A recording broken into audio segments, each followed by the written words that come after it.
יש דברים שקשה לי איתם, חוסר ההתאמה בין הציפיות שאני מרגישה שיש ממני, לעומת רמת הערכה כלפיי וכלפי רמת הטיפוס שלי. נכון. תסבירי לי, אני סקרן, כי את מרגישה שלא מעריכים אותך? זה פשוט כאילו תחום ממש מורכב. כן. נראה לי שכאילו התחרות הכי קשה בשנה זה אליפות ישראל. אוקיי. מבחינת, כאילו התחושה שלי, כזה, לא יודעת, מרגיש, כזה זה שכולם מכירים אותי, ואני מרגישה שיש ציפיות ממני ולי מעצמי, אבל מצד שני אני גם, כאילו, הרבה פעמים מגיעה גם כזה מין לא בטוחה שבאמת כזה בא לי להראות למה אני מסוגלת. כאילו אני יודעת שהם מכירים אותי ויודעים שאני טובה ויש ציפיות, אבל מצד שני אני גם מרגישה לפעמים, כמו שאמרתי, שאני לא באמת מצליחה.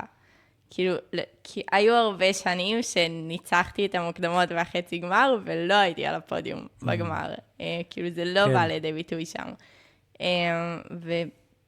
וכאילו אני כן הרבה פעמים במין כזה חוסר ביטחון לגבי הסביבה, של כזה מרגישה שלא באמת מעריכים כזה את הכוח שלי, או את הרמת טיפוס שלי.